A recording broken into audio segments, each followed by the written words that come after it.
১৩০তম সংবিধান সংশোধন বিলের প্রতিবাদে নারদ ফুটেজ দেখিয়ে তৃণমূলের আক্রমণ শুভেন্দুকে। কাঁচের ঘরে বসে ঢিল ছুটছে, এই প্রশ্নের জবাব দিলেন রাজ্য বিজেপির প্রাক্তন রাজ্য সভাপতি দিলীপ ঘোষ। শনিবার ২৩শে অগস্ট সকালে কলকাতায় ফেরেন দিলীপ ঘোষ। এয়ারপোর্টে দাঁড়িয়ে দিলীপ ঘোষ বলেন, কারো এই ধরনের দুর্নীতিতে জড়ানো উচিত নয়। আঞ্চলিক দলগুলি এই ধরনের দুর্নীতি বেশি করে, এগুলো বন্ধ হওয়া উচিত। সেজন্যই কেন্দ্রীয় সরকার এই বিল আনছে। একসময় নেহেরু আমলেও কংগ্রেস এই বিল আনতে চেয়েছিল, এখন সেই কংগ্রেসই বাধা দিচ্ছে। কি বলেছেন দিলীপ ঘোষ, শুনব। না, যেই হোক, তাদের 10 জন আছে তো। বিশেষ করে আঞ্চলিক পার্টিগুলো এই ধরনের দুর্নীতি বেশি করে, সেটা আমরা টিএমসিকে দেখে বুঝতে পারছি। অন্য রাজ্যের লালু প্রসাদ থেকে আরম্ভ করে, ঝাড়খণ্ড থেকে আরম্ভ করে, ডিএমকে থেকে আরম্ভ করে, দিল্লির আপ পার্টি সব দেখেছি আমরা।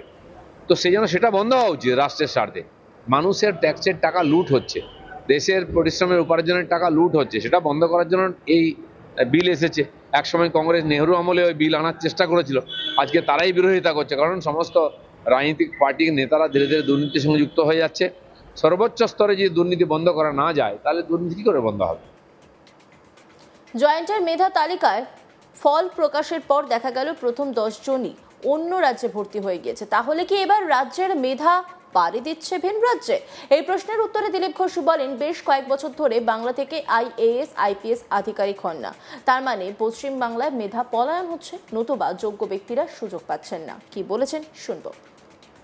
আপনারা জানেন যে বেশ কয়েক বছর ধরে পশ্চিমবাংলায় যে IAS IPS যে নিযুক্তি হয়, তার মধ্যে কতজন বাঙালি থাকেন? আমাদের যারা IAS IPS অফিসার এখানকার প্রশাসন চালাচ্ছেন, আগে বাংলার থেকে IAS IPS অন্য রাজ্যে যেত, এখন অন্য রাজ্য থেকে হয়, দক্ষিণ থেকে, উত্তর থেকে। মিশ্রা, পান্ডে, আগরওয়াল, রাও, এরা আমরা এখানকার প্রশাসক। তার মানে পশ্চিমবাংলায় মেধা পলায়ন হচ্ছে, নাহলে যোগ্য ব্যক্তিরা সুযোগ পাচ্ছে না, মেধা তৈরি হচ্ছে না। সিঙ্গুরের নাম না করে রাজ্যে ইলেকট্রিক ভেহিকল কারখানা তৈরির প্রতিশ্রুতি। মোদীর বিজেপি ক্ষমতায় এলে তাহলে সিঙ্গুরে কি শিল্প হবে? এই প্রসঙ্গে দিলীপ ঘোষ বলেন, সারা দেশেই ইলেকট্রিক ভেহিকলের ডিমান্ড বাড়ছে। ভারতবর্ষ 2050 সালের মধ্যে জিরো পলিউশন করবে। মাননীয় মোদীজি বলে এসেছেন বসুন্ধরা সম্মেলনে, দেশি বিদেশি সংস্থা ইলেকট্রিক গাড়ি তৈরি করতে চান। এই রাজ্যে পরিকাঠামো রয়েছে। কি বলছেন, শুনব। সারা দেশেই হচ্ছে, আপনারা জানেন, ইলেকট্রিক ভেহিকলসের ডিমান্ড বাড়ছে। ভারতবর্ষ 2050 সালে জিরো পলিউশন করবে, মাননীয় মোদীজি বলে এসছেন বসুন্ধরা সম্মেলনে। তো সেই জন্য আমাদের ভেহিকল ভারতবর্ষে যেভাবে বাড়ছে, আমরা দেখতে পাই কলকাতায় কিরম ভিড়। আর ফুয়েল একটা বড় ব্যাপার, লক্ষ লক্ষ কোটি টাকা বিদেশকে দিতে হয় আমাদের, তার জন্য বিদেশি ডলার, সেটাকে কম করতে হবে, পলিউশন কম করতে হবে। সেই জন্য বিভিন্ন কোম্পানি এখন ভারতবর্ষে EV তৈরি করার চেষ্টা করছে, টাটাও আছে। তো দেশি বিদেশি কোম্পানি এখানে আর ইলেকট্রিক গাড়ির কারখানা তৈরি করতে চান। এটা বিরাট বড় শিল্প তৈরি হচ্ছে, টাকাও বাড়বে, কর্মসংস্থানও বাড়বে।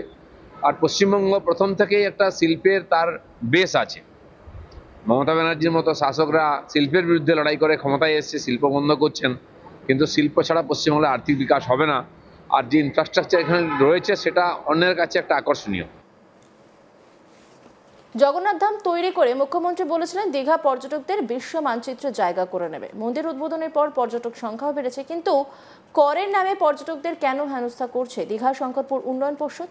হোটেল করের টাকা দেয়নি, তাতে পর্যটকদের দোষ কোথায়? হোটেলের তালা দিয়ে কেন পর্যটকদের রাস্তায় নামিয়ে দেওয়া হলো? এতে দীঘার সুনাম বাড়বে কি? এ বিষয়ে দিলীপ ঘোষ বলেন, আমাদের বাংলায় পর্যটন কেন্দ্র কম, কিন্তু দীঘা মন্দারমণিতে এত সমস্যা হচ্ছে পর্যটকদের। সরকার ট্যাক্স নেবে কিন্তু কোনো সুবিধা দেবে না, এটা কেন হবে? কি বলেছেন তিনি, শুনব। ধাম তৈরি করে মুখ্যমন্ত্রী বলেছিলেন যে দীঘায় পর্যটকদের বিশ্ব মানচিত্রে জায়গা করে নেবে, এবং মন্দির উদ্বোধনের পর পর্যটকের সংখ্যাও বেড়েছিল, কিন্তু করের নামে পর্যটকদের কেন হেনস্থা করছে দীঘা শঙ্করপুর উন্নয়ন পর্ষদ? দীঘাকে যে ধরনের ডিমান্ড, মানে আমাদের পশ্চিমবাংলায় পর্যটন কেন্দ্র কম, নতুন কোনো উদ্বোধন, নতুন কিছু বাড়ানো হয়নি। রাস্তাঘাট, থাকার ব্যবস্থা, যাতায়াত ব্যবস্থা, গাড়ি ইত্যাদির সুবিধা এখনও সব জায়গায় নেই। এত সুন্দর জায়গা আছে উত্তর বাংলায়, দক্ষিণ বাংলায়, কিন্তু দীঘার দিকে লোকে যায় সহজে বলে, আর সেখানে এত সমস্যা আছে। তার সঙ্গে আবার মন্দারমণি যুক্ত হয়ে গেছে, সেখানে আলাদা সমস্যা আছে। তো সরকার খালি ট্যাক্স নেবে আর সুবিধা দেবে না, তাহলে যাবে কি করে লোকেরা? তো দীঘা তো ছিলই পর্যটন কেন্দ্র, নতুন করে কিছু করতে হয়নি।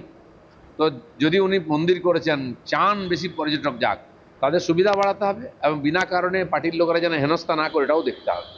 রাস্তায় দাঁড়িয়ে মদ খাওয়ার প্রতিবাদ করেছিল এক শিক্ষক, তাকে বেধড়ক পেটানো হলো, প্রতিবাদী শিক্ষককে। কোথাকার কি ঘটনা? অবস্থা? বেলগড়িয়ার ঘটনা।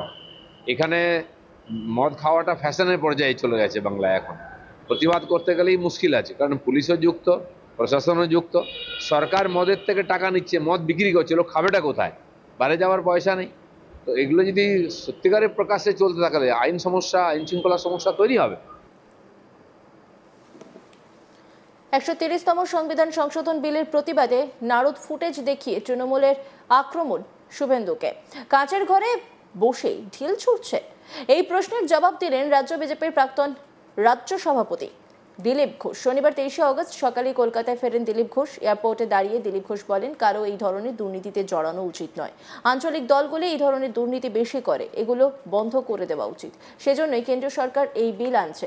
একসময় নেহরুর আমলেও কংগ্রেস এই বিল আনতে চেয়েছিল, এখন সেই কংগ্রেসই বাধা দিচ্ছে। পাশাপাশি তিনি বলেন, জয়েন্টের মেধা তালিকায় ফল প্রকাশের পর দেখা গেল প্রথম 10 জনই অন্য রাজ্যে ভর্তি হয়ে গিয়েছে। তাহলে কি এবার রাজ্যের মেধা পাড়ি দিচ্ছে ভিন রাজ্যে? সাংবাদিকরা এই প্রশ্ন করলে তিনি বলেন, বেশ কয়েক বছর ধরে বাংলা থেকে আইএএস আইপিএস আধিকারিক হন না, তার মানে পশ্চিমবাংলায় মেধা পলায়ন হচ্ছে, নতুবা যোগ্য ব্যক্তিরা সুযোগ পাচ্ছেন না। পাশাপাশি সাংবাদিকরা তাকে প্রশ্ন করেন, সিঙ্গুরের নাম না করে রাজ্যে ইলেকট্রিক ভেহিকল কারখানা তৈরির প্রতিশ্রুতি মোদীর বিজেপি ক্ষমতায় এলে তাহলে সিঙ্গুরে কি শিল্প হবে? তিনি জানান, সারা দেশেই ইলেকট্রিক ভেহিকেলের ডিমান্ড বাড়ছে। ভারতবর্ষ 2050 সালের মধ্যে জিরো পলিউশন করবে। মাননীয় মোদীজি বলে এসেছেন বসুন্ধরা সম্মেলনে। কি বলেছেন তিনি শুনবো। না, যেই হোক, তাদের 10 জন আছে তো। বিশেষ করে আঞ্চলিক পার্টিগুলো এই ধরনের দুর্নীতি বেশি করে, সেটা আমরা টিএমসিকে দেখে বুঝতে পারছি। অন্য রাজ্যের লালু প্রসাদ থেকে আরম্ভ করে, ঝাড়খণ্ড থেকে আরম্ভ করে, ডিএমকে থেকে আরম্ভ করে, দিল্লির আপ পার্টি সব দেখেছি আমরা। তো আপনারা জানেন যে বেশ কয়েক বছর ধরে পশ্চিমবাংলায় যে আইএএস আইপিএস যে নিযুক্তি হয়, তার মধ্যে কতজন বাঙালি থাকেন? আমাদের যারা আইএএস আইপিএস অফিসার এখানকার প্রশাসন চালাচ্ছেন, আগে বাংলার থেকে আইএএস আইপিএস অন্য রাজ্যে যেত, এখন অন্য রাজ্য থেকে হয়, দক্ষিণ থেকে, উত্তর থেকে। মিশ্রা, পান্ডে, আগরওয়াল, রাও, এরা আমরা এখানকার প্রশাসক। তার মানে পশ্চিমবাংলায় মেধা পলায়ন হচ্ছে, নাহলে যোগ্য ব্যক্তিরা সুযোগ পাচ্ছে না, মেধা তৈরি হচ্ছে না। সারা দেশেই হচ্ছে, আপনারা জানেন ইলেকট্রিক ভেহিকলসের ডিমান্ড বাড়ছে। ভারতবর্ষ 2050 সালে জিরো পলিউশন করবে মাননীয় মোদীজি বলে এসছেন বসুন্ধরা সম্মেলনে। তো সেই জন্য আমাদের ভেহিকল ভারতবর্ষে যেভাবে বাড়ছে, আমরা দেখতে পাই কলকাতায় কিরম ভিড়। আর ফুয়েল একটা বড় ব্যাপার, লক্ষ লক্ষ কোটি টাকা বিদেশকে দিতে হয় আমাদের, তার জন্য বিদেশি ডলার। অন্যান্য খবরের আপডেটের জন্য অবশ্যই নজর রাখুন আজ তাক বাংলার ইউটিউব স্ট্রিমিংয়ে। লাইক, কমেন্ট, শেয়ার এবং সাবস্ক্রাইব করতে ভুলবেন না।